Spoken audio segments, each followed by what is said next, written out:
Hey there, Cinemaster fans. Hope you're ready for some movie magic. Let's dive right in. Our movie begins today with Ethan and Emma driving their car, trying to reach a safe place. They appear anxious and scared because they know a deadly virus has spread among people. The government warns everyone to hide and never go out to protect themselves. The two discuss where they should go, but suddenly they hit something and have an accident. The next morning, Ethan wakes up and finds himself alone in the car. We understand that a significant amount of time has passed since that day, and he only remembers what happened because he had another accident. He notices bloodstains in the car and broken glass, leaving him puzzled. He wonders whose blood it is, steps out, and starts shouting Emma's name, but no one responds. The streets are completely empty, and he's the only one walking around due to the events that occurred. Along the way, he sees many destroyed cars and demolished houses, with "Help us" written on the rooftops, evidence that a lot of time has passed since the crisis began. Ethan keeps wandering the area, hoping to find someone to help him. He spots a car passing by and tries to stop it.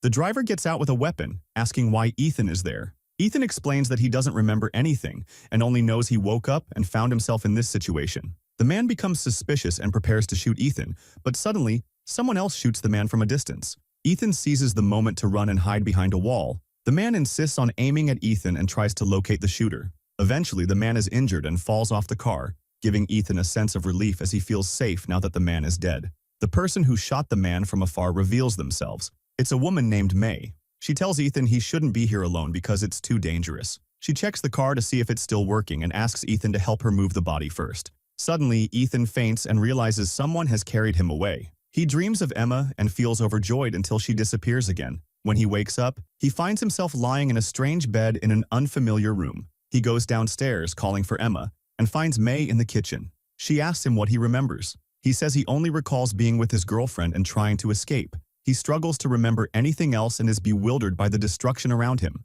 He sees various news clippings on the wall, confirming how difficult the past period has been. May explains that all this happened years ago, the world was destroyed, and nature is trying to restore its balance. Unfortunately, many people died. She tells him she relies on solar energy to survive. Suddenly, the power goes out, and May decides to check the issue, asking Ethan to stay put until she returns. However, he doesn't listen and goes outside, discovering a vast farm. He notices there's no one else in the area and sees a skull covered in cobwebs, moving eerily in front of him. Terrified, he runs to May to warn her. She tells him she's used to such things because it's just a statue she set up and asks him not to go near it. She also shows him the solar panels she built herself. Ethan offers to check the malfunction and manages to restore the electricity within seconds, but then he faints again. May tries to wake him and insists he focus and regain consciousness. Ethan is amazed by her way of life and tries to adapt to it. He sees her dragging an infected animal, saying it will be their meal for the day. When they go inside, she locks the door with multiple locks,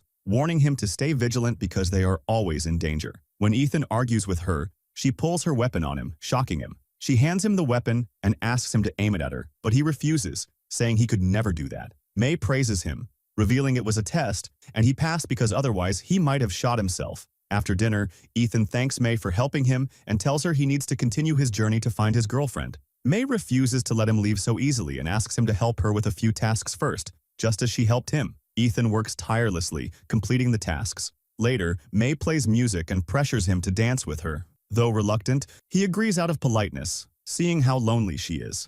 Every time he tries to leave, she finds something to delay him. This goes on until nightfall when May tells him it's too dangerous to leave now and promises to help him search for Emma the next day. She takes him to his room, where he falls asleep and dreams of his girlfriend again. He fears she might be somewhere unreachable and feels guilty for not finding her. It becomes clear that Ethan has memory issues, recalling fragmented events. He remembers Emma standing in front of an old, abandoned cabin. He recalls they had agreed to hide there if they ever got separated. Ignoring all of May's warnings, Ethan decides to leave at night to search for Emma. He steals the car of the man who died, drives off, and finds the road long and desolate. After driving for a while, he becomes exhausted and loses control of the car. He notices a sign indicating the cabin is nearby. At that moment, he sees Emma again but suddenly wakes up to find the car parked, and he's asleep inside. He arrives at the cabin, looks around, and tries to see who's inside. The cabin is boarded up with wooden planks, and there's no sign of life. He calls out for Emma, but when no one answers, he decides to remove the planks and check for himself.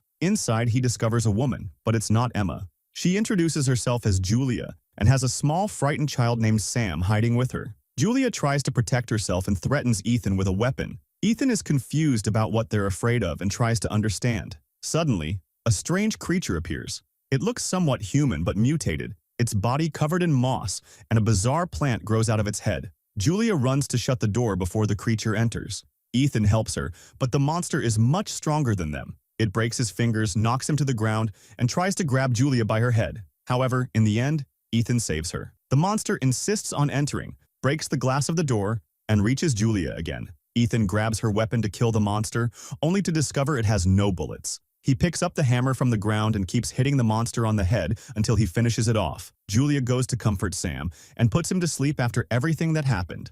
Ethan is surprised to see the monster outside still moving and alive after all that. Julia explains to him that these are zombies and they don't die easily. She also mentions that they are much smarter than humans. She notices his broken hand and asks what happened to him. They talk about Emma, and he tells her that she is a doctor and was the one who bandaged his wound. He says he will make a great effort to remember what happened to them. He recounts that the last thing he knew was that a virus spread, and when the infection became widespread and people started turning, he and Emma decided to flee to a distant place. Julia asks him to get some rest and assures him she will keep watch. She warns him that she will kill him if he tries to harm her or Sam. As soon as Ethan falls asleep, he dreams of a strange man sitting at a table, torturing Emma brutally. The next morning, he wakes up feeling very shocked and unable to see clearly. He is horrified to find the place covered in blood and deeply saddened to see Julia killed and her body mutilated. He rushes outside and sees a red-haired woman eating another person. However, she doesn't look like the zombies he saw at night. He understands that she has only recently been infected. When she walks away,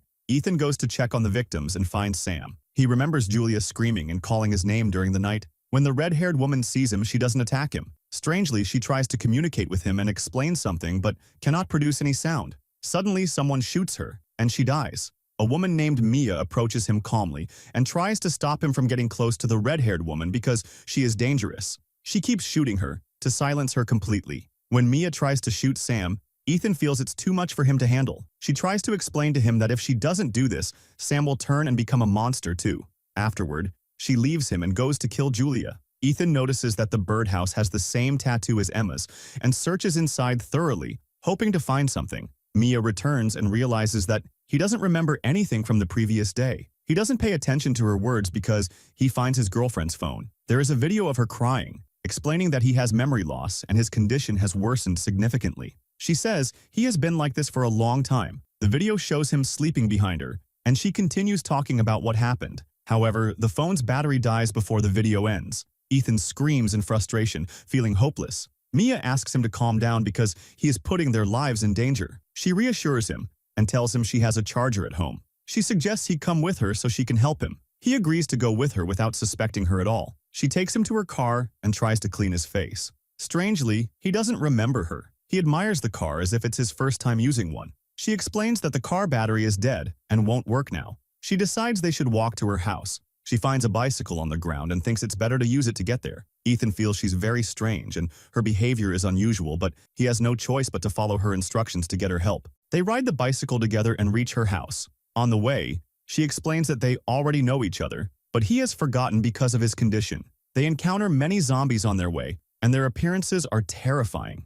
Ethan asks her if she lives alone or with someone else. She calmly replies that her husband died and she is alone. He notices the same gas station he always sees in his dreams and suddenly remembers arriving at this place with Emma. He promises to protect her. When they get out of the car, Mia doesn't notice a zombie approaching her. Ethan screams to warn her and grabs the gun to kill the zombie. He shoots it at the last moment, saving her. Emma thanks him for keeping his promise to her. Suddenly, the zombie rises again and grabs his hand. Ethan snaps back to reality, unable to remember what happened next. Mia realizes he has forgotten her again and tries to reintroduce herself, but he tells her he remembers her and knows what happened very well. When they reach the door, Mia suspects something is wrong and asks him to stay completely silent. She searches the house thoroughly and finds a man hiding. He introduces himself as Tom and explains that he is looking for his wife and is willing to do anything she asks if she helps him. Mia takes his weapon and tells him she doesn't trust anyone. Feeling sorry for him, she decides to let him stay and eat with them.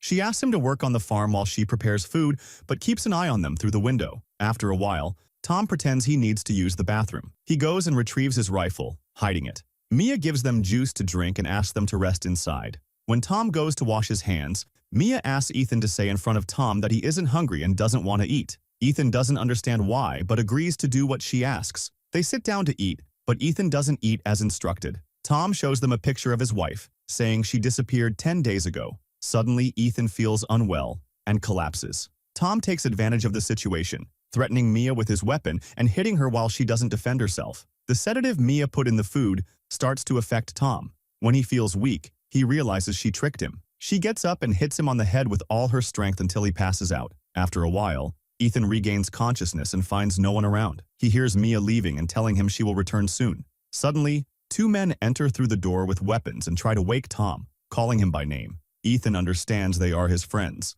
They ask Ethan to stay calm. When Mia comes down, they grab her by the neck and tie her to a chair. She swears she has diabetes and that the injection is her insulin shot, but no one believes her. At this moment, Tom wakes up and asks his friends, Vax and Wolf, to search the house because he suspects his wife is there. He warns Wolf to be cautious so Mia doesn't escape. Ethan goes to search with them and tries to convince Tom that Mia is evil and may have harmed many people, not just his wife. Wolf asks me what's in her barn because he hears noises coming from inside. When she refuses to answer, he decides to search it himself. Second, he struggles to decide whom to believe and becomes unable to think clearly. Suddenly, he finds his mother's necklace lying on the ground. Tom storms in angrily with a bag, empties its contents on the table, revealing numerous wallets and IDs, clearly stolen from various people. He notices his wife's rosary among them and asks her where she got it. She claims she made it herself. Tom becomes upset because she insists on lying to him, growing angrier. Ethan appears at that moment, threatening her with a weapon, demanding she reveal where the girl is or else he'll kill her. She tells him the girl died a long time ago and insists she has nothing to do with what happened to her. Fox goes to help Wolf open the door, and they are shocked to find that the place has been transformed into a small hospital with full medical equipment. They find one of their friends lying on a bed with his arm amputated. They are stunned because he had been missing for a very long time. Tom is shocked to learn that Ethan is losing his memory and asks him how he broke his arm. When they press her to tell the truth, she admits that Ethan was also dying, just like his girlfriend. Wolf runs to inform others about what's happening but falls into a trap she had set, leading to a massive explosion. Tom learns that his friends have died and decides to kill her because she was the cause of it all. He doesn't realize he's using her weapon, and as soon as he pulls the trigger, the bullet hits him instead of her. He injures his arm and screams in pain. Ethan becomes severely exhausted, trying to control himself. A zombie, attracted by Tom's screams, attacks him and eats him alive. When they are finally safe, Ethan's condition worsens, and May tries to help him recover, staying by his side until he falls asleep. The next day, when he wakes up, he doesn't recognize her anymore and forgets everything that happened. May tells him that their food supplies are running out and they need to go hunting again. He tries to stand and prepares himself. As he walks, he remembers being with Amma and arriving at Nee's house. There, they meet the same strange man Ethan always sees in his dreams. The man introduces himself as Kai and warns his daughter, Caroline, to aim her gun at them. He tries to protect himself and his daughter in case they mean harm. Amma explains that they had an accident on the road and begs him to let them stay, or at least give them some food. Kai agrees to let them in, but first checks to ensure they aren't infected, searching them in a strange manner. He asks his daughter to recite a spell she knows to protect them. The girl warns them to be cautious because her brother Bobby was harmed by people like them. Kai takes them into the house, offers them something to drink, and explains that he is a religious man with strict rules in his home. He believes this virus outbreak is a sign of God's anger with humanity and that people must return to God for forgiveness to resolve these problems.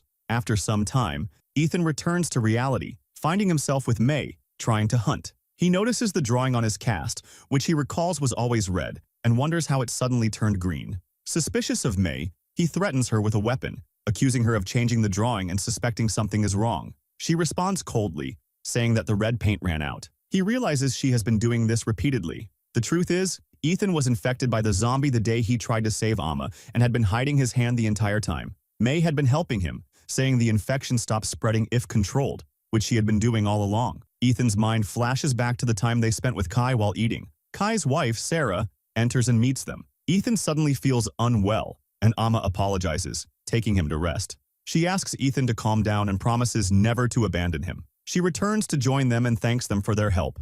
Suddenly, Kai pulls out his weapon and asks his wife to go to the wooden house and lock herself in. Sarah is confused but obeys him. He explains that he understands what's happening, that Ethan seems to be infected but has forgotten. He tells her this is how Amma has been controlling his infection. However, he doesn't notice that Sarah and their daughter go upstairs to check on Ethan. They find him in terrible condition and are shocked to discover he is transformed. He attacks them. Hearing Sarah's screams, Kai rushes to save her. Amma seizes the opportunity to attack him with a knife. A fight ensues between them, with each trying to kill the other. She grabs his weapon when it falls to the ground and kills him, but she also dies at the same time. Amma hears Ethan's screams upstairs and tries to get up to help him. Ethan is devastated when he remembers everything that happened, realizing he caused Amma's death. May tells him his life is incredibly difficult and that he must eat specific things daily to avoid turning into a monster and maintain his humanity. May reveals that Amma used to keep victims in the wooden house, cutting pieces of their bodies daily to feed Ethan. The biggest shock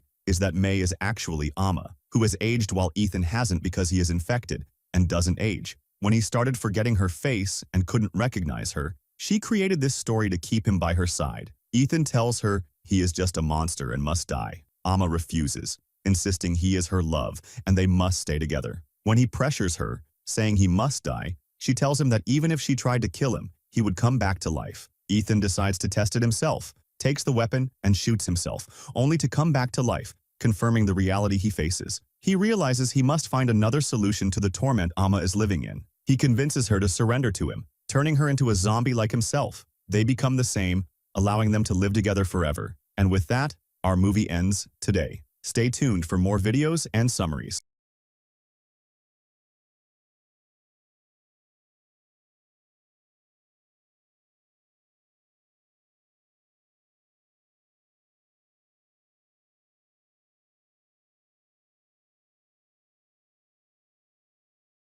Hello to all Cinemaster lovers. Hope you enjoy watching. Let's get started. Our movie begins with a man named Daigo. After being injured in the war, he goes to open a temple to speak with 48 demons residing there. Daigo tells the demons that his father and brothers were killed in the war with the kingdom of Kanayama, and that he fears they will wipe out his entire clan. So he begs them to grant him power to defeat his enemies and also to control the world in exchange for anything they want. Suddenly, a dying mouse on the ground responds to him. It tells him that he must give up his unborn son. Daigo agrees and tells the demons to divide his son's body among themselves. Suddenly, the demons strike Daigo with lightning to mark their agreement on his forehead. There was a priest there who warned Daigo about what he was doing, telling him he would regret the agreement. He killed the priest while assuring himself that he would feel no regret. 20 years after the agreement, a man named Hyakkimaru appears walking in the desert. He approaches a city and arrives at a bar, where he sits. Hyakkimaru is Daigo's son, the one who was sacrificed to the demons. A man approaches him and offers to read his palm. The palm reader is shocked when he sees Hyakkimaru's hand because he was supposed to have died a long time ago. After that, Hyakkimaru suddenly gets up and approaches the stage when he sees a woman dancing and wearing a mask. A man comes to attack him with a sword, but Hyakkimaru blocks it with his hand. The strange thing is that he doesn't get injured, and not a single drop of blood falls. The man pulls the sword, and Hyakkimaru's hand breaks off, revealing a sword underneath. Hyakkimaru strikes him with it and begins to attack the woman on the stage. He removes the mask from her face, and we are shocked to discover that she is not human. After a while, the woman transforms into a crab demon and attacks Hyakkimaru, but he manages to escape her pincers with great skill and hides behind a table. The crab demon stabs its pincers into the wood, but they pierce through its chest. In seconds, Hyakkimaru wakes up and heals completely from his injury. At that moment, a thief enters the bar to hide from those chasing her. When she looks around, she feels like she's in the safest place in the world. But suddenly she sees Hyakkimaru attacking the demon and cutting off its head. After a while, someone tries to catch the thief, but they are shocked when they see Hyakkimaru reattaching his arm to cover the sword. Afterward, he falls to the ground, writhing in pain. His right leg detaches from his body, but a new one immediately grows in its place. The thief and the man chasing her are terrified and run away quickly to escape Hyakkimaru. The man tells her about a rumor of a man who once went to Mount Redress, where a monster that eats humans' lives. People began to suspect that the man was a monster when he returned alive from the mountain. Later, the thief sees Hyakkimaru talking to Biwa, a traveling storyteller. When Hyakkimaru leaves, the thief asks Biwa if Hyakkimaru is a monster. Biwa tells her a secret that no one knows. He says that a sorcerer found Hyakkimaru in a basket on the riverbank when he was still an infant. But the sorcerer discovered that many parts of the child's body were missing. So the sorcerer decided to take him and complete his body. He collected the missing parts from children who had died in the war. The sorcerer started by attaching a heart and made it beat with an electric spark. Piece by piece, he added other parts to the child's body. Then, he cast a spell on him to help him endure the new body. When Biwa visited the sorcerer's house, he found demons hovering around the child's body. So, Biwa drew a sword and told the sorcerer that the sword was made to kill the demons that had attacked the village before. He also said that the sword was imbued with the blacksmith's vengeance, as the demons had killed his wife and son.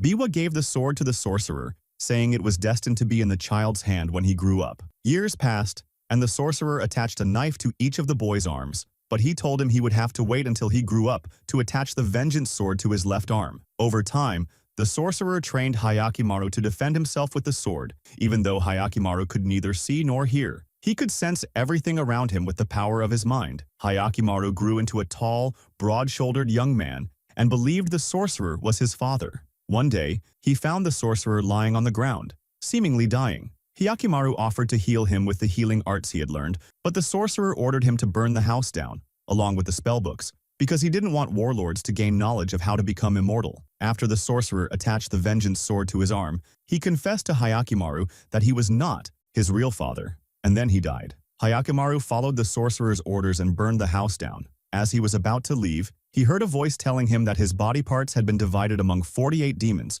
who used them to terrorize people. The mysterious voice told him that if he wanted to restore his body, he would have to kill the 48 demons with the sword in his arm. Biwa tells the thief that Hyakimaru had killed his third demon when they met the second time. The thief becomes interested in Hyakimaru's sword and wants to steal it. When she learns that his left arm will return once he kills the demon that took it, she begins to secretly follow Hyakimaru, but he always senses her presence, so she decides to confront him. Although the thief pretends to be a man, Hyakimaru figures out that she is a woman. When Hyakimaru asks her for her name, she tells him that professional thieves don't have names so they can't be easily caught. She then asks him, "What's your name?" Hyakimaru tells her that he's been called many names, including Dororo. The thief likes the name, so she asks Hyakimaru to call her Dororo from now on. Hyakimaru tells her to stop being so clingy and to stop following him. But Dororo tells him she's interested in the sword he carries and plans to steal it when it falls from his arm. When they rest by the river, a terrifying-looking child approaches them. Hyakimaru quickly draws his sword,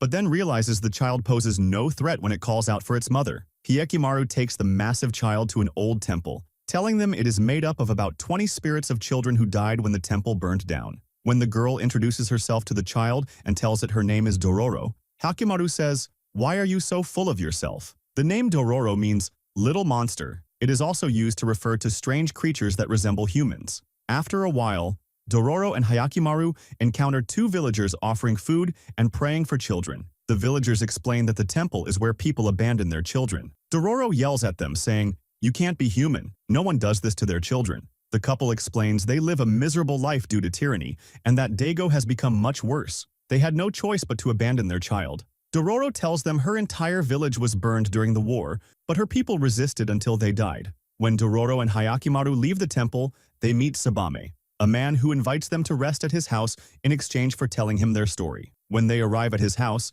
Sabame's wife welcomes them, along with 7 identical twin daughters. One of the daughters asks them to hand over their weapons. Hyakimaru gives them the sword, strapped to his waist. Later, Sabame tells them the temple burned down days after being struck by lightning. Sabame appears saddened as he recounts the children killed in the fire. As Hyakimaru and Dororo sleep, the 7 daughters plot to kill and eat them.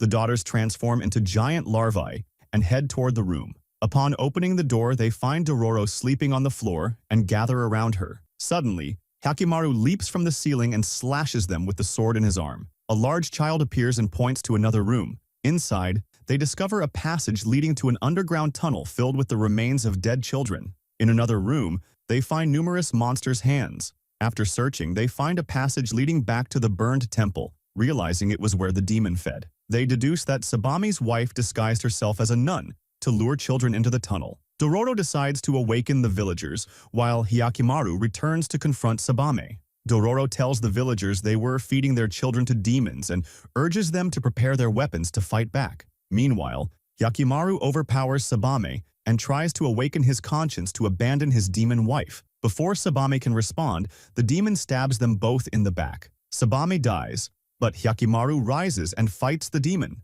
Sabame's wife transforms into a strange bird and tries to escape. However, the spirits of the children she killed drag her back to the ground, allowing Hyakimaru to kill her. After the demon's death, Hyakimaru collapses, and his old liver returns to his body as he regains it from the demon. The villagers mistake Hyakimaru for a demon and banish him from the village. Days later, Hyakimaru kills a cherry tree monster to regain his ears. He then slays a giant lizard with Dororo's help, regaining his voice. Next, Hyakimaru battles a winged demon.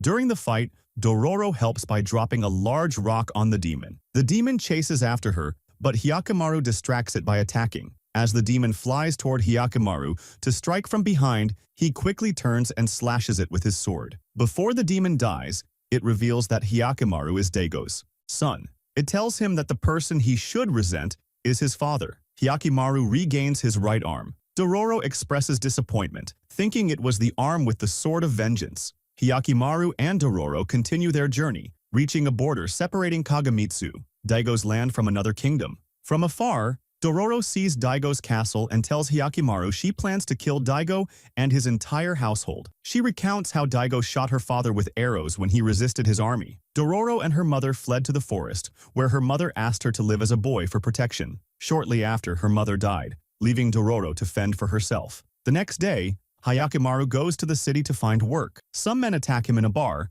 but he defeats them easily. A man named Tahomaru admires Hyakimaru's combat skills and offers him a job. When they reach the castle, Tahomaru reveals he is Daigo's son and asks Hyakimaru his opinion of Daigo. Hyakimaru remains silent. Tahomaru declares he intends to take his father's throne, end the war, and unite the land. On their way to Daigo's chambers, they meet Tahomaru's mother, Nui. Tahomaru introduces Hyakimaru as a new recruit. However, Nui notices a mark on Hyakimaru's clothes and tries to touch him, asking where he got them. When Hyakimaru grabs her hand, he sees her memories of abandoning her child by the river. Daigo wanted to kill the child, but Nui begged him to let their son live. Nui realizes Hyakimaru is her son and calls him by his birth name, Tahomaru. As Hyakimaru tries to leave, Tahomaru stops him, threatening him with a sword. Hyakimaru wounds him in the stomach and escapes. Nui tells Daigo their abandoned son has returned. She regrets naming their second son Tahomaru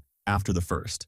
Daigo refuses to believe her, convinced their son couldn't have survived all these years. Meanwhile, Tahomaru overhears their conversation from outside the room. Later, Hyakimaru tells Dororo they can no longer journey together, as he is Daigo's son. Dororo refuses to believe him, so Hyakimaru asks her to touch his hand to see what he saw in the castle. Afterward, Dororo stabs him in the chest to avenge her parents. Nothing happens to Hyakimaru, who explains he hasn't regained his real heart yet. Suddenly, Biwa Hoshi appears and tells them about the night Daigo made his pact with the demons. Hyakimaru says he wants revenge against Daigo, but Dororo warns him it would be the biggest mistake of his life to kill his father. Biba advises Dororo to give up her plan for revenge for her family, but the girl insists that her family's blood will not be shed in vain and that she must avenge them and kill Daigo. While Hyakimaru is sitting by the river, a demonic dog approaches him from behind. When Hyakimaru attacks it, another dog appears and bites his right arm. After they leave him, one of the dogs says he feels pain in his arm because it is his real flesh and blood. The dog mocks him, saying he won't gain anything by regaining his real body because his own family doesn't accept him. After Hyakimaru kills the two dogs, his real eye returns to him. He sees Dororo for the first time throwing her sword away and telling him that she will no longer seek revenge against Daigo, and urges him to do the same and live his life. The next day, Daigo is seen standing, reflecting that controlling the world takes a long time. Suddenly, his demon appears, telling him that the entire world is in his hands, but his son is standing in his way. Daigo fears that his son threatens the future of his kingdom, so he leaves the castle to confront Hyakimaru himself. At that time, Hyakimaru and Dororo are standing at the border, enjoying the natural scenery. Suddenly, Tahomaru and his men attack them with cannons. Dororo decides to fight them, but Biba stops her. After a while, Tahomaru approaches Hyakimaru, telling him that one of them must die as there is only room for one. Soldiers begin fighting Hyakimaru, and Tahomaru also attacks him. Two soldiers try to strike Hyakimaru with their swords simultaneously, but Hyakimaru evades the attack, causing them to strike each other and die. A third soldier strikes Hyakimaru, but Hyakimaru blocks the attack and breaks his sword. Their mother arrives on horseback and finds the broken sword lodged in Tahomaru's neck, killing him. Shortly after, Daigo arrives to kill Hyakimaru, but Yori stands in his way to defend her son. However, Daigo, prioritizing the throne above all else, strikes Yori with his sword and kills her. Hyakimaru, shocked by his mother's death, goes to fight Daigo despite Dororo's attempts to stop him. When Hyakkimaru manages to wound Daigo in the stomach, Daigo asks how he regained his body. Hyakkimaru tells him that the sorcerer who raised him made it possible. Daigo, with pride, says he does not regret what he did because their entire clan would have been annihilated if he hadn't made the deal. Daigo attacks again, but Hyakkimaru defeats him, knocking him to the ground. However, Hyakkimaru restrains himself from killing Daigo and walks away, telling him to build the ideal world that Tohomaru desired before his death. Suddenly, a demon possesses Tohomaru's body and offers to bring him back to life in exchange for Daigo's body. Hyakkimaru warns Daigo that if a demon takes over his body and the throne, it will be a disaster for the kingdom. Nevertheless, Daigo decides to surrender his body to the demon to save his son. Tohomaru comes back to life as the demon possesses Daigo's body. The demon attempts to return to the castle, but Daigo manages to regain control of his body and kills himself. When the demon tries to regain control, Daigo flees on horseback, but Hyakkimaru manages to kill him with the Sword of Vengeance. As Daigo dies, he tells Tohomaru to take the throne and become the new ruler of the kingdom. Dororo asks Daigo to apologize to Hyakkimaru, but he only tells her to take care of Hyakkimaru. After Daigo's body explodes and turns to dust, Hyakkimaru regains his real heart. The soldiers aim their arrows at Hyakkimaru, but Tohomaru orders them to lower their weapons. After Hyakkimaru retrieves his real heart, he laments that, sadly, the pain in his heart will not go away. In the castle, Tohomaru asks Hyakkimaru to take the throne, but Hyakkimaru tells his brother that he still wants to kill the remaining demons. Tohomaru says he will wait for him to finish his mission and that his place will be reserved because he believes Hyakkimaru is the rightful ruler of the kingdom. Afterward, Hyakkimaru heads to the border and meets Dororo. When she sees him, she tries to hold back her tears but eventually breaks down crying like a child. Hyakkimaru goes to embrace her, but she hits him, runs off laughing. He walks toward the sea, seeing it for the first time. Thank you for watching.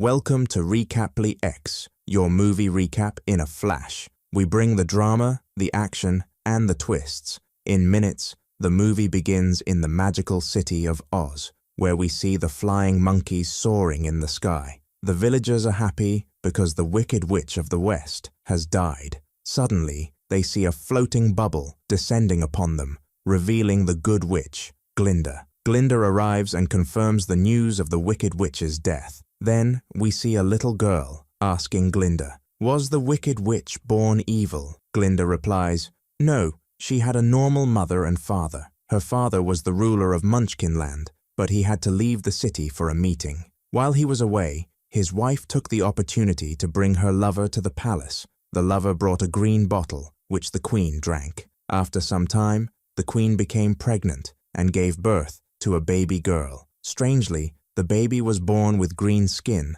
which shocked everyone. Now we understand that the queen was pregnant by her lover, not the king. At that moment, the baby started crying, and all the objects in the room Hoko rose to the ceiling. The ruler became furious and ordered the bear, Dillamond, to take the baby away. The bear obeyed and took her, raising her himself and naming her Elphaba. Later, the queen gave birth to another daughter, Nessarose, who had normal skin because she was the king's legitimate daughter. Now we see that the ruler favored Nessarose over Elphaba. Nessarose was also born disabled. Despite the ruler's favoritism, Elphaba loved and cared for her sister. She would always tell Nessarose about the great Wizard of Oz, who lived in the Emerald City. One day, young boys started bullying Elphaba. She became angry, and strangely, when she got angry, the stones on the ground began to move. Nessarose got scared and started crying. When the king arrived, he was upset by Elphaba's presence and told her, "Because of you, your sister is scared and crying." Now we return to Glinda, who, after celebrating with the villagers over the Wicked Witch's death, was about to leave when one of the villagers asked her, "Was the Wicked Witch your friend?"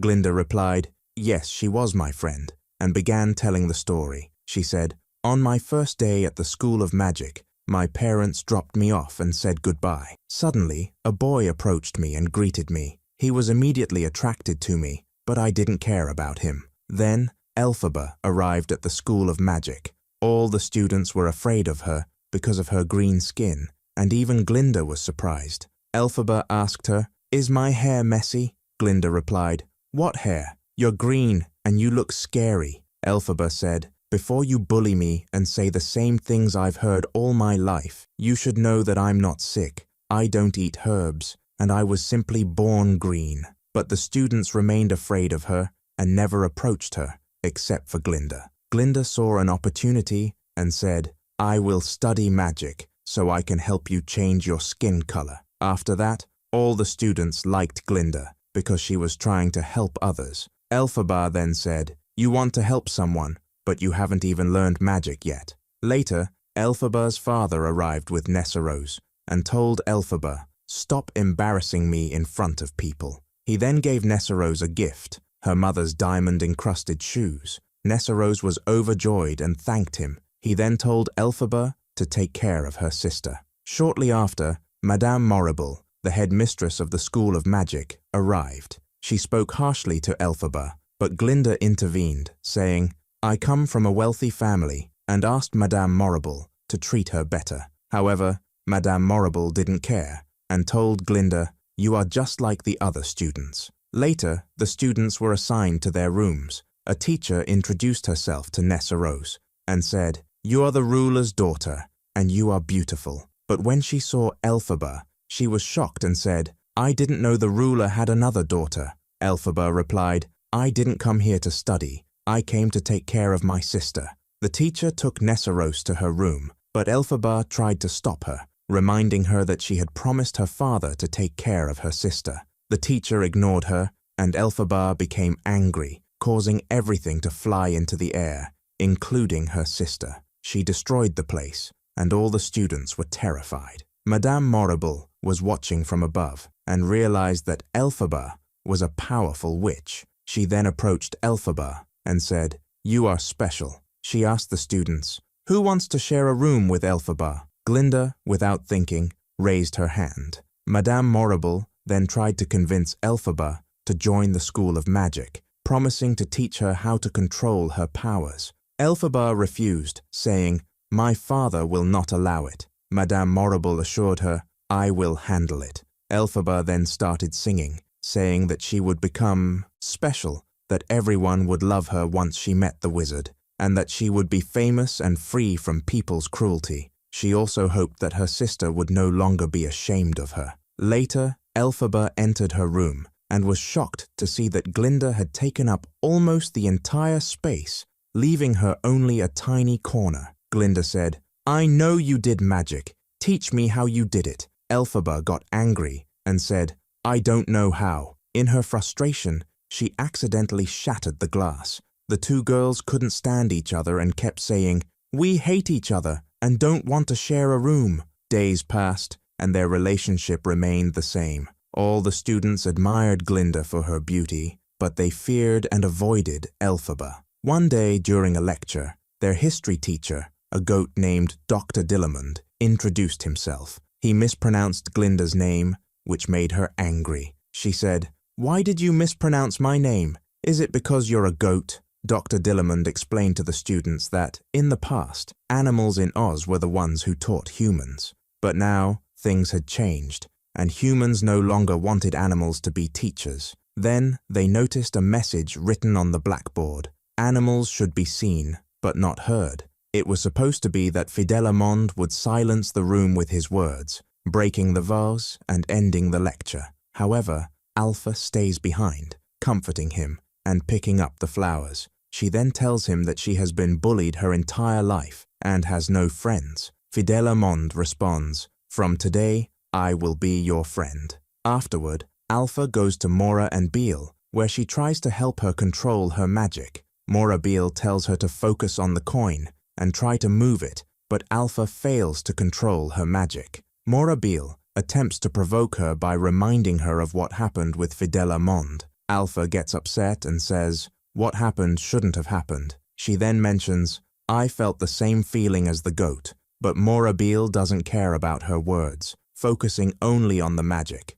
Morabile then says that soon she will meet the wizard. Later, Alpha goes down and sees the goat walking, looking sad. Alpha follows him and overhears him talking to the other animals about a second incident that occurred. He explains how humans always blame the animals, forcing them to leave their burdens behind. The goat mentions that the cow urgently wants to meet her. When he went to meet her, he found that she had disappeared. Since then, she vanished just like the other animals that have been disappearing. The goat also reveals that humans prevented the bull from studying, causing him to lose his ability to speak. Not just the bull, but also the owl and other animals. Alpha becomes angry and suddenly has a vision of the goat being imprisoned. When she moves, the animals sense her presence. The goat appears and invites her to drink tea with him. Alpha says that what is happening to the animals should not be ignored, and that someone must inform the wizard.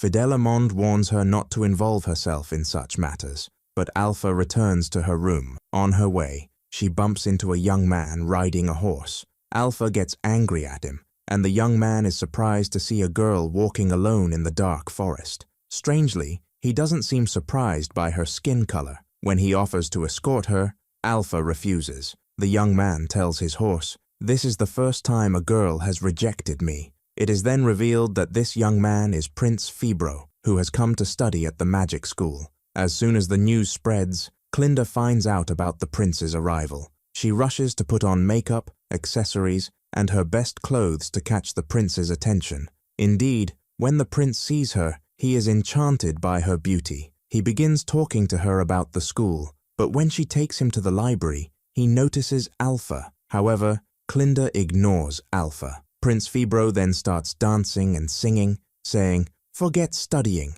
The students abandon their lessons and join him in singing and dancing. He invites all the students to a party in the ballroom. At the party, Book takes the opportunity to ask Clinda to dance with him, but Clinda, with her eyes set on the prince, refuses. She tells him, "See that sad girl over there? We should make her happy. Go ask her to dance." Book is thrilled and agrees, saying he will do it for Clinda. He approaches Nisa Rose and tells her, "Clinda asked me to dance with you."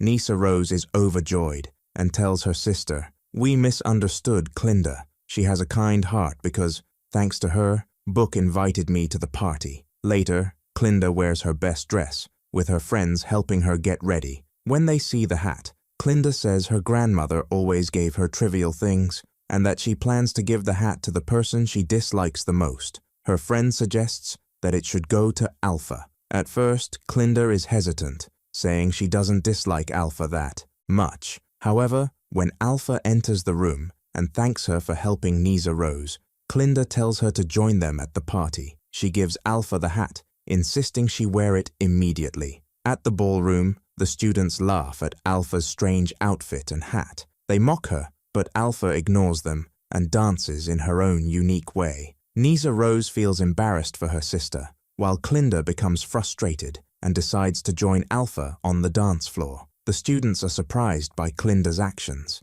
and even Alpha thinks Clinda is mocking her. Alpha starts crying, but Clinda approaches her, wipes her tears, and hugs her. This marks the beginning of their friendship. When they return to their room, Clinda suggests playing a truth game where each shares a secret. Clinda confesses that she loves Prince Fibro and wants to marry him. Alpha reveals that her father always blames her for her sister, Nisa Rose's disability. Clinda is shocked and asks why. Alpha explains that when her mother was pregnant with Nisa Rose, her father forced her to eat milk flowers to prevent her sister from being born green. This made Alpha feel guilty toward her sister. She also shares that her mother died because of this, and Clinda reassures her that it wasn't her fault. Clinda then notices a green bottle under Alpha's pillow and asks about it. Alpha explains that it is a keepsake from her mother. Clinda decides to teach Alpha how to become a beautiful girl, how to interact with people, and how to make them like her. She tries to use a magic wand to change Alpha's clothes, but fails. Instead, she places a flower in Alpha's hair and tells her she is beautiful. Alpha blushes, hearing such words for the first time. Prince Fibro sees Alpha mimicking Clinda's movements and hair flips. He tells her, "You are beautiful and unique. You don't need to imitate anyone." Soon after, it's time for the lecture. The goat Fidelamond announces that today will be his last day at the school. When the students ask why, the police enter and take the goat away in front of everyone. Alpha becomes upset and tries to follow, but she is stopped. The teacher tells her to stay in her seat. Shortly afterward, the history teacher arrives, but this time, he is a human. He brings a lion cub locked in a cage. He tells them, "This is the real place for animals." But Alpha was the only one sitting and feeling upset. She remembered the vision she had seen when the goat was imprisoned, so she got angry and said, "I must do something." Suddenly, she hit the vase, or all the flowers flew away. Also, all the students fell asleep, even the new teacher. Strangely, Vibro was the only one unaffected. They went to rescue the cub, and Alpha quickly followed them to the forest. When Morabel came, she realized what had happened was because of Alpha. She became happy and sent a message to the wizard. But Vibro and Alpha, when they freed the cub, Vibro felt a strange sensation toward Alpha. We know she admired him, but also knew he would never care for her or think about her in that way. When he left her, Alpha told herself, "He will never care for me. I am not the beautiful Glinda of the magical city." Here she saw him standing with Glinda, but we know his mind was on Alpha. He didn't understand this feeling he had toward Alpha. The next morning, she received an invitation from the Wizard of Oz, asking her to visit the Emerald City. She was very happy because her dream had come true. Glinda was also happy for Alpha. Then the green train arrived to take Alpha to the Emerald City. At this moment, Prince Vibro came to bid her farewell and said, "I haven't forgotten what happened between us in the forest, and what I felt was real." Glinda sensed there was something between them and became upset because she loved Vibro. Because of this, Alpha felt regret. She told Glinda, "Come with me to the Emerald City." Indeed, they boarded the train and went to the Emerald City. They were amazed when they saw the buildings were all green, and even the people were all dressed in green. Then they arrived at Oz's palace and presented the wizard's invitation to the guard, who told them the wizard was waiting for them. They entered the palace and walked past the monkey guards. When they entered, they saw the wizard. Alpha heard his voice and became scared. At that moment, he asked them, "Why did you come here?" Alpha replied, "I am Alpha." Suddenly, the terrifying voice came closer, and he revealed himself from behind the mask. He said, "I am happy to see you," and kept laughing and praising her. At that moment, he showed them the future city of Oz and a small doll that looked like her. He said, "One day, you will be the most powerful witch on Earth." Then Morabel arrived and greeted them, surprised to see Glinda. At that moment, the monkey removed the cloth from the magic book, which was not supposed to be read by just anyone. The wizard told her that reading an important spell was very difficult, and that he wouldn't force her to do it. He knew the day had been exhausting for her. He kept talking until Alpha said, "I will try." They were surprised when the book opened on its own for her. Alpha saw the monkey leader standing silently and upset. She looked at the book, which opened to a specific spell. Morabel said she could only read 2 words from the spell, but Alpha read it all. Suddenly, the monkey began to scream, fell to the ground, and started to grow wings and feathers. Here, we realized that the wizard had conspired with Morabel because they couldn't read the spell themselves. When Alpha was asked to reverse the spell to restore the monkeys to their natural state, Morabel said it wasn't possible. Alpha became upset with Morabel and left, but the shock was that all the monkeys had grown wings and feathers. Morabel and the wizard were pleased with Alpha's talent. When Alpha grew angry with them, the wizard said the monkeys would be useful to them. The wizard said they would fly over the city and report any rebellious animal activity, but Alpha accused him of orchestrating everything that had happened to the animals. Morabel told her they did it for the benefit of the city of Oz, and that Alpha would also benefit because people would love her, but Alpha refused to help them. The wizard told her that when he arrived, the city was full of problems, and he needed to find a real enemy for humans. Alpha said, "If you want spies, why didn't you create them yourself? You're not even a real wizard. If you were, you could have done this yourself." She grabbed the book and told him to read it. She was shocked to find out he wasn't a wizard at all and knew nothing about magic. She took the book and fled. Morabel told Glinda that if she wanted to achieve her dreams, she should go after her and bring her back. Then Morabel spoke to the monkeys and told them that Alpha, the green girl, was the reason they grew wings. She ordered them to capture her and bring her back. The wizard went to his mask, altered his frightening voice, and ordered the guards to capture Alpha. They began to surround the entire place.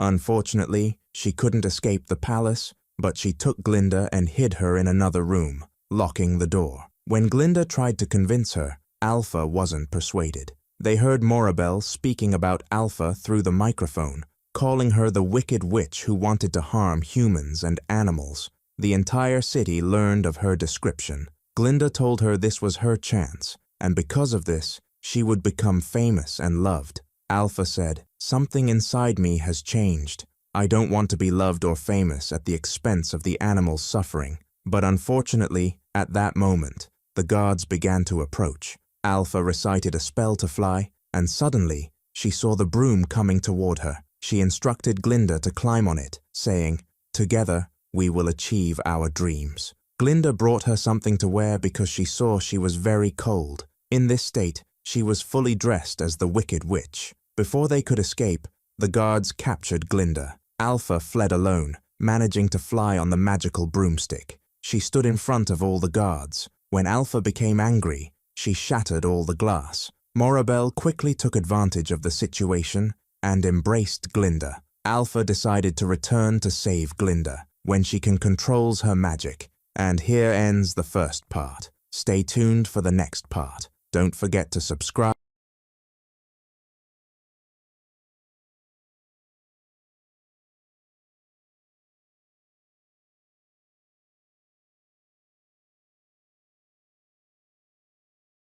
Welcome to Recaply X, your movie recap in a flash. We bring the drama, the action, and the twists in minutes. In the future, the United States of America was destroyed due to a severe drought, and people became willing to kill for water. Most of the population left the country, but the Holm family stayed because the father, Ernest, was convinced that crops could grow again, even without water. Ernest remembered when the land was green, but his son Jerome could not recall such times. One day, two thieves tried to break into a small building on Ernest's farm by burning the lock. Ernest caught them in the act and fired at them, killing one of the thieves instantly. The other begged for mercy, explaining that someone had told him there was water in the building. He also claimed he needed to use the bathroom and reached into his pocket, but Ernest saw the gun and shot him first. Jerome witnessed everything from afar and offered to help his father, but Ernest only told him to call him Dad instead of his first name. Later, Ernest opened the small building, which turned out to be a well. Unfortunately, the well was dry, so they had to continue their journey without water. Along the way, they encountered the Watermen, a group of people monopolizing the distribution of water extracted from deep wells through a deal with the government. Ernest traded them goods and food in exchange for water. Jerome realized it was best not to upset these people because they were more dangerous than they seemed. Ernest also repeatedly tried to convince them to provide water for his farm, but they demanded exorbitant amounts of money. On their way back, their donkey fell and was severely injured. To end its suffering, Ernest shot the donkey, which made Jerome cry, though he swore he would have done the same. When they returned to the farm, Ernest's daughter Mary served them a meal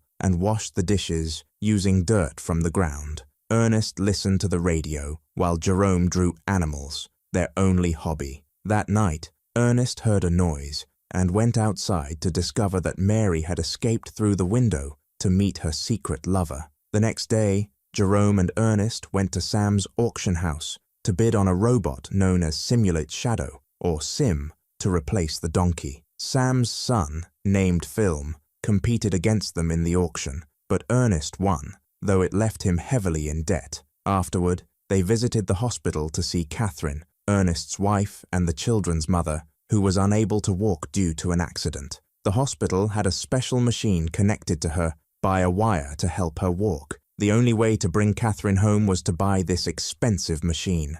After spending some time with her, Ernest and Jerome returned home. On their way, they saw Ruby, and Suzu, with a baby, whom they considered to be exploiting their child to gain sympathy and money from others. Ernest avoided them, but later returned to give them water. The couple had been considering selling the baby because they could not afford to raise it, but Ernest advised them against it and promised to help with water. Film later came to the farm and turned out to be Mary's secret lover. He asked to borrow the robot Sim, promising to pay rent, but Ernest refused unless Film's father signed a document. Film was upset by the demand and told Ernest he would never be able to irrigate the land before leaving angrily. Ernest and Jerome later met with the watermen and used the robot Sim to demonstrate its efficiency. Ernest tried to convince them to agree to a deal to install a water line for his farm. He also began digging to uncover an old pump for the watermen to inspect. While working, Ernest advised Jerome to go out, meet a girl, or at least make some friends, but Jerome preferred to focus on his family. On their way home, they saw Film speeding by. At the farm, Mary was washing clothes by putting detergent in the vacuum cleaner. Ernest arrived and forbade her from going out again, which angered Mary. She told him she was old enough to make her own decisions, but when Ernest swore he only wanted to protect her, Mary told him she hated him and loved Film. She then tried to run away, clashing with Jerome and asking him for money. This gave Ernest time to catch up and stop her. Mary cried, accusing Ernest of failing to protect the family. He locked her in her room and broke her window. Later, Ernest and Jerome woke up to find that Sim had been stolen. Ernest suspected Film and went to his house, but Sam informed him that Film had left the area that morning, heading to the mountains. It was revealed that the farm used to belong to Sam, and that Film was obsessed with the land he had lost, even though Sam believed the land was unfit for farming and that water would not help. Ernest then went to the mountains to investigate, but was suddenly struck on the head and lost consciousness. At night, he woke up in the watermen's camp, where they accused him of stealing their equipment using simulation. Ernest denied the accusation, but their leader, Caleb, beat him. A fight broke out, and Ernest, feeling his life was in danger, stole Caleb's knife and seized a gun, firing into the air to scare the men away. He fled, but Caleb continued to threaten him. On his way home, Ernest found Film sleeping by a fire with Sim nearby. Film had stolen the truck and equipment to make Ernest look bad.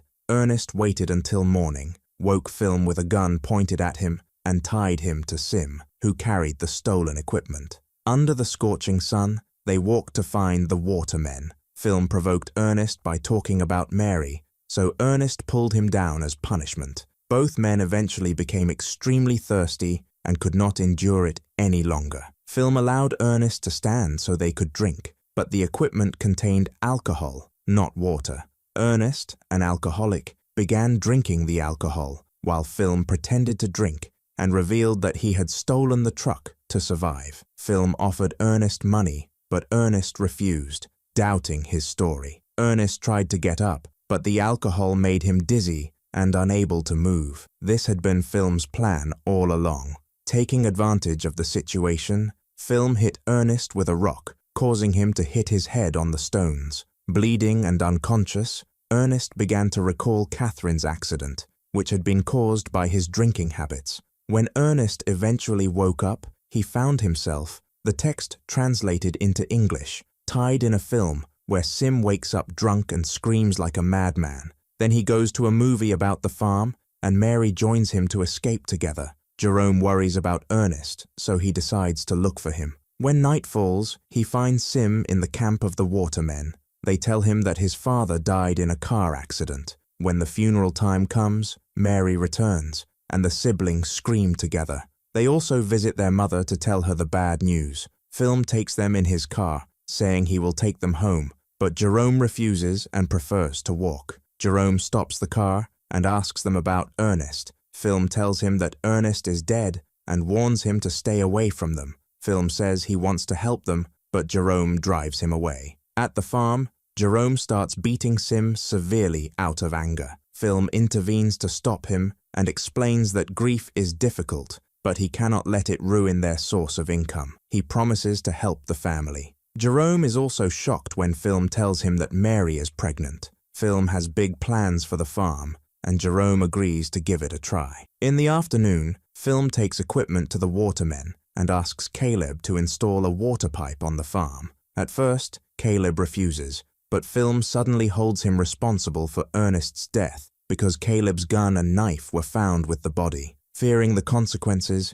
Caleb immediately agrees to install the water pipe on the family's land. A few days later, the new entrance is officially installed. Film works hard all day to plant and grow the wheat, which is irrigated with sprinklers. Now the family can enjoy a real shower. A few weeks later, Jerome is surprised to find a small note on the ground. In the end, the land is covered with beautiful plants. To celebrate, Film and Mary decide to get married officially and tattoo each other during the party. Film drinks and cannot stop thinking about Ernest's death. A few days pass, and Sam arrives at the farm with 2 men from the bank. It turns out that Ernest had huge debts, and they want Film to pay them. Film takes the horses in his cart to appear tough. Sam hits him and explains that no one ever wanted to buy the land. Ernest had it only because he never left, but thanks to the water and crops, the bank can now sell it, so Film must pay now if he does not want to lose it.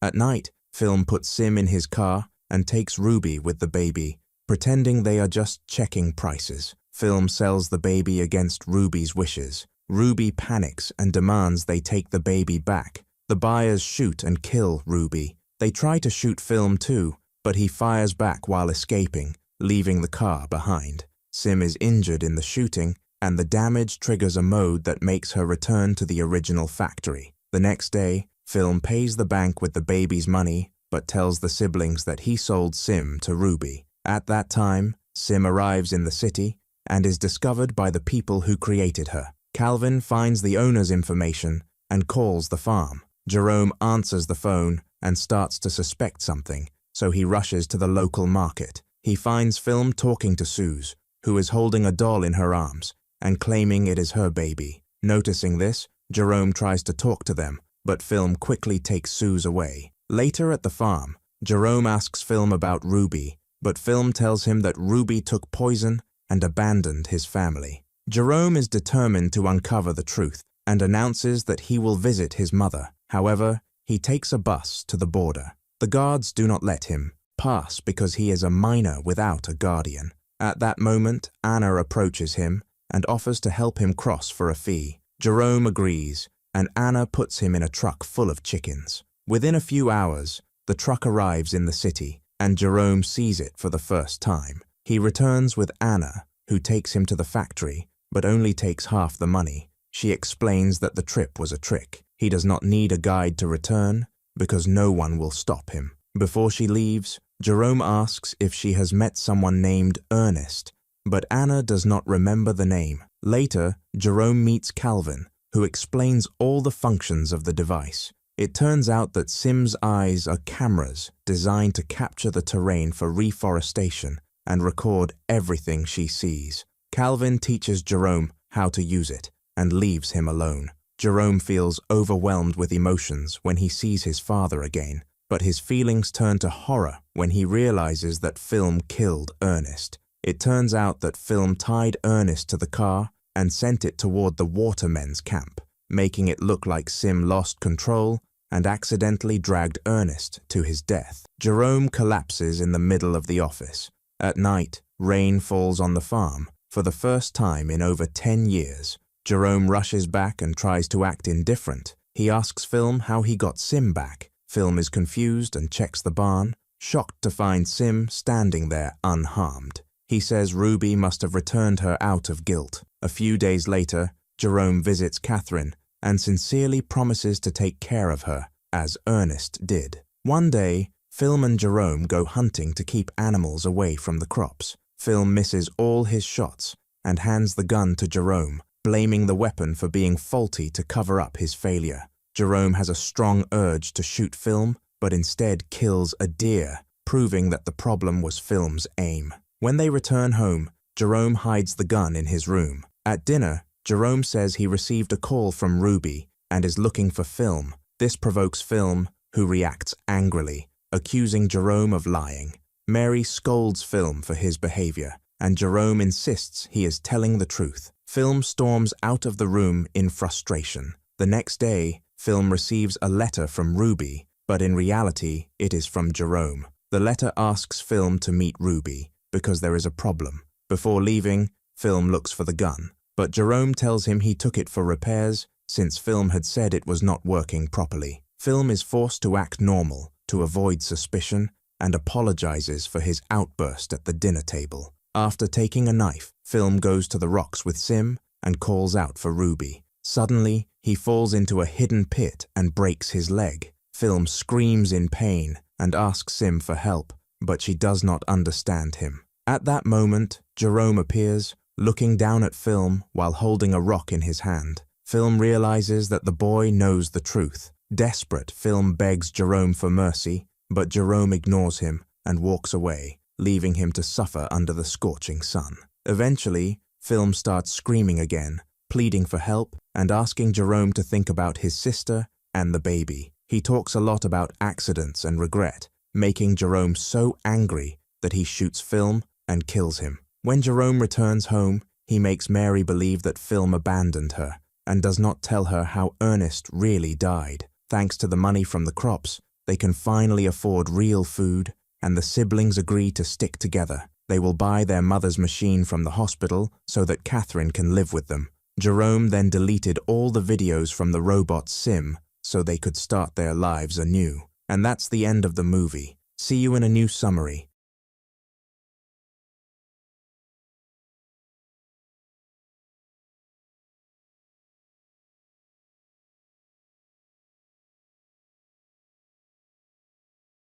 Hello to all Cinemaster lovers. Hope you enjoy watching. Let's get started. The movie starts in a hospital and the doctor is very surprised. He says, "What's the point of all this for someone who just got bitten on the hand?" He then asks the nurse to check where the patient is. The nurse looks at the system and finds that the man has been sent to the intensive care unit, which is even stranger because a bite usually doesn't require intensive care. After finishing her shift, she goes home to her husband Louis. Since they were both tired, they went to bed early. They didn't notice that the TV interrupted its program for an important news bulletin. The next morning, Louis wakes up and sees their neighbor, Vivian, standing outside their room. When he approaches her in the light, Louis is shocked to see her face covered in blood. He tells his wife to call an ambulance immediately and moves toward the girl to help her. Suddenly, Vivian bites him on the neck. The wife runs and pushes Vivian into the hallway. Louis falls on the bed, but Vivian keeps trying to attack. The wife is terrified and quickly locks the door. She checks on her husband and covers his wound with a pillowcase. She then tries calling the emergency number, but the recording says all lines are busy. Meanwhile, Vivian is still banging on the door. Louis dies on the bed, but suddenly within seconds, he wakes up again, as a zombie, and attacks his wife. She manages to push him away and grab the car keys before he starts throwing furniture. She runs to hide in the bathroom but accidentally slips into the bathtub. She tries to open the window but it's stuck. At that moment, the house goes silent. She moves closer to the door and calls her husband's name. Louis responds by breaking down the door and entering. She tries to open the window again, and this time, she succeeds. As she's climbing out, Louis tries to grab her, but she kicks him away before jumping out of the house. On the street, people are running in fear. Many houses are on fire, and explosions can be seen in the distance. She tries asking a neighbor for information, but the man tells her to stay away and threatens her with a gun. Suddenly, an ambulance runs him over and drives off without checking on him. When Louis comes out of the house, she quickly gets into the car, but Louis jumps onto it and starts banging on the window. Thankfully, he falls off as she starts driving. Driving in the city is chaotic because other drivers are acting recklessly, and some people are throwing themselves in front of cars, begging for help. The radio announcer advises people to stay indoors, lock all doors and windows, and mentions that even military bases are not safe. Eventually, she reaches the main road, where there are more accidents and explosions, not to mention zombies attacking anyone they see. She screams when someone suddenly opens the car door to pull her out. She pushes the man away and tries driving again, but during the struggle, the car veers off the road and crashes into a tree. As the zombie apocalypse takes over the world, authorities try to communicate with the press but can't figure out what happened or how to resolve the situation. People begin rioting in the streets, demanding the government take action. The military is deployed to cities to try to control both humans and zombies. Hospitals are overwhelmed and buildings explode daily. When she regains consciousness, she finds a police officer named Kenneth, who makes her say something to confirm she's not a zombie. They walk together and meet 3 other survivors. The group initially fires at them until realizing they are not zombies either. The three survivors explain that they've tried many routes, all filled with zombies. The group decides to head to the mall as the safest option. While trying to break into the mall, some zombies approach. Kenneth shoots the lock, and they manage to get inside. Before they can lock the door, a zombie grabs Kenneth, but he quickly kicks it out, and the door is finally secured. They turn on the lights but find that the phones aren't working. They discover they're in a store with locked doors, so they throw something at the window to enter the main mall. Anne washes the blood off herself in a fountain. The group checks the main doors to ensure they're locked. Andrea and Michael volunteer to check other entrances while the rest guard the main entrance. At the back entrance, Andrea is startled by a zombie pressed against the glass, but thankfully, the glass is shatterproof. Michael grabs a large hammer from a toy section before following noises behind a door. A zombie jumps on him, knocking him to the ground. The hammer falls and breaks, but Michael manages to push the zombie's mouth away and stabs it in the head with the broken hammer handle. Back at the main entrance, a zombie grabs Andrea's pregnant wife, Luda. Kenneth shoots the creature, but it attacks him instead, pushing him into the fountain and injuring his arm during the struggle. Anne picks up Kenneth's fallen gun and shoots the zombie. The bullet hits its shoulder, creating a hole. The three run and regroup with the others, entering the elevator. When they reach the upper floor, they find three armed guards who initially refuse to let them in. After some argument, Anne convinces them to allow the group to stay, but the guards confiscate their weapons. On TV, they watch the chaos, death, and destruction taking over the world. They also learn that the only way to kill zombies is by shooting them in the head. One officer mentions a safe haven called Baxter, where Kenneth's brother works. Later, Andrea takes Luda to the bathroom and discovers a small wound on her arm. Since it's minor, he assumes it's nothing serious. Anne searches for a first aid kit while breaking down emotionally but pulls herself together to treat Kenneth's wound. Michael suggests blocking any weak points in the mall and creating a rooftop sign for rescue helicopters. The guards go downstairs and see a zombie convulsing in the fountain. It turns out to be a former guard, and his friends are forced to shoot him in the head. They search other stores, killing any zombies they encounter. Afterward, the guards throw the zombie corpses off the roof, while the rest of the group finishes their SOS sign. From the rooftop, they see the entire city overrun with zombies. Hearing gunshots, they use binoculars to spot Andy on the roof of his gun shop. He holds up a sign saying he's alone, but lowers it to point at something in the sky. A helicopter passes by, and the group waves frantically, but the helicopter ignores them and flies away. At night, the guards lock the group in a store to prevent them from stealing anything. Michael insists they need to take action since help isn't coming, but Andrea believes the helicopter will return. Kenneth doesn't care about the argument, as his only goal is to reach Baxter to find his brother. Meanwhile, the guards watch TV, where a preacher claims the zombies are God's punishment for humanity's sins. The next morning, everyone wakes up to the mall's automatic timers, which turn on all the lights and music. The TVs display static, indicating the signal cut off the guard. Terry went to check the control panel, and I saw him convince someone to open the shop so her group could go to the bathroom. Terry reached the control panel and turned off the music before checking the surveillance cameras. He discovered a truck was coming to the mall. When Terry informed everyone, they all ran to the roof and debated what to do. I said they should welcome any survivors, but CJ and Bart didn't want to trust anyone new. Terry disagreed with his friends, so Michael and Kenneth took the opportunity to overpower the other two guards, disarmed them, and locked them in the mall's cell. They fought and killed a large number of zombies until they ran out of bullets and had to retreat inside. Thankfully, the survivors in the truck were safe. They pushed the truck to the mall to climb on it and enter without exposing themselves to danger. Once everyone was inside, Anna announced she would check them for injuries, including 6 very sick individuals who had been pushing the truck. Kenneth wanted to take the truck to go to Fort Pastor, but Steve and Norman explained they had come from there, and the zombies had taken over that place too.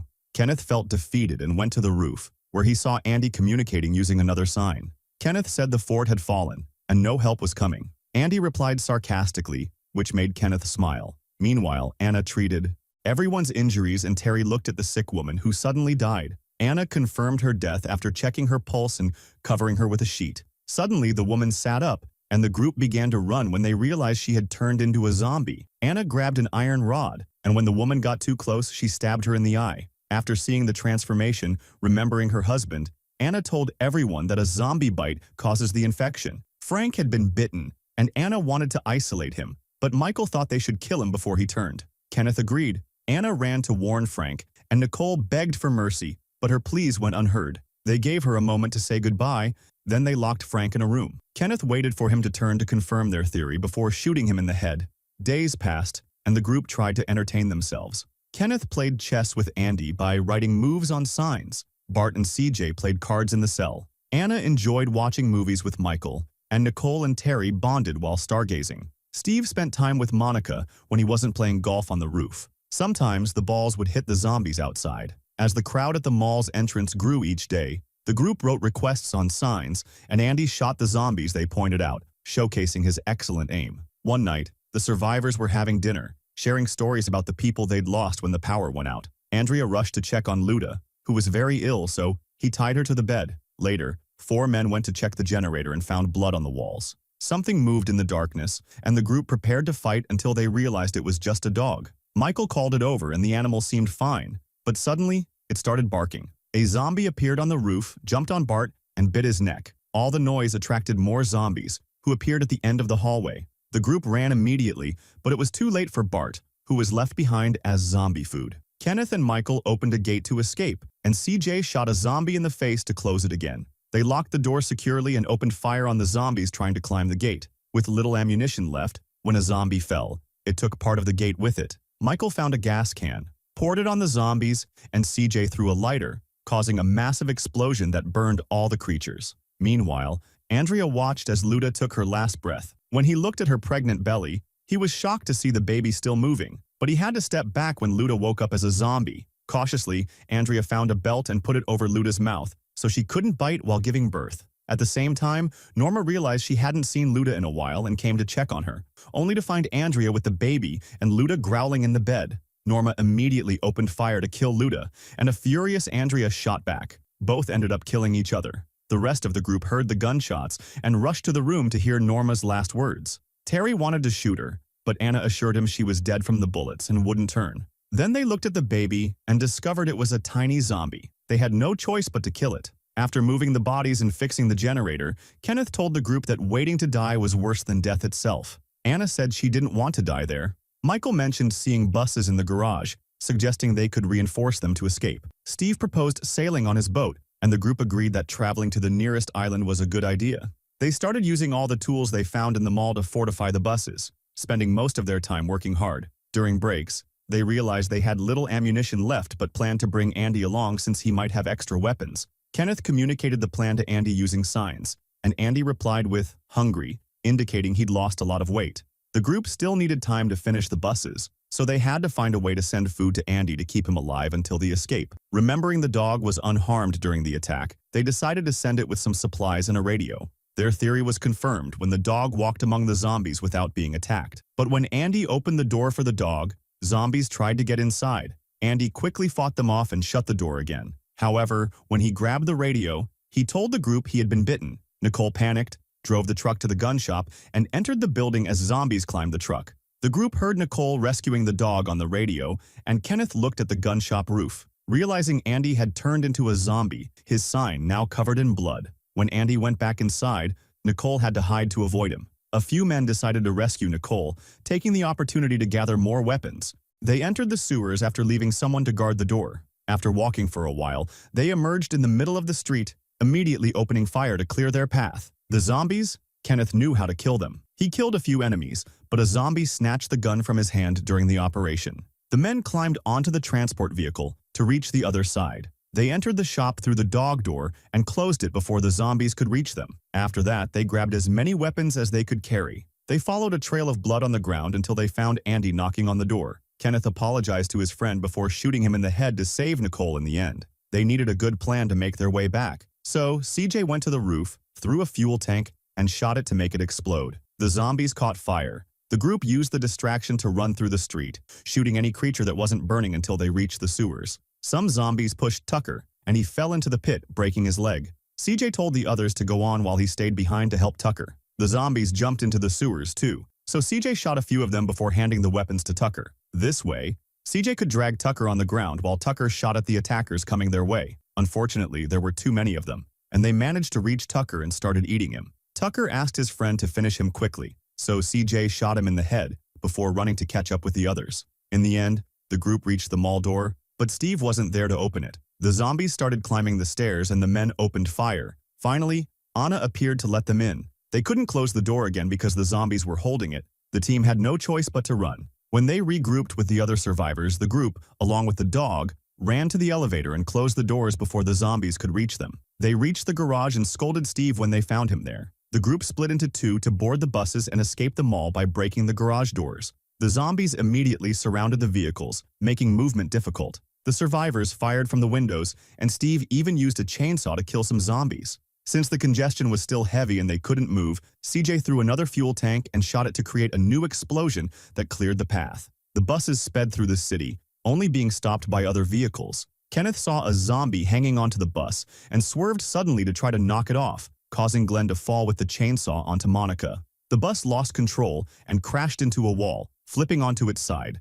The second bus reversed to help them. Steve grabbed a gun and refused to help Kenneth, going off on his own, only to be attacked by zombies. The other survivors regrouped to save their friend. Anna was devastated when she discovered the chainsaw had killed Monica and Glenn. When she turned, zombie Steve tried to attack her, so Anna shot him in the head. Terry killed the zombies surrounding the bus, but the gunshots attracted a large group. The men opened fire to buy time for Anna, who was behind them, retrieving the boat keys from Steve's corpse. She shot a few more zombies with the help of her friends and reached the bus. Michael pulled her inside, and CJ killed the creatures at the door so they could close it. Finally, the bus sped off at full speed, crashing through the gate to reach the pier. The bus almost fell into the water but luckily got stuck on the edge. The survivors started running toward the boats, with the zombies reaching the area too. Unfortunately, CJ was surrounded and ended up shooting the last fuel tank to take down all the enemies with him, dying in the process. The remaining group prepared to leave, but Michael announced he couldn't go with them because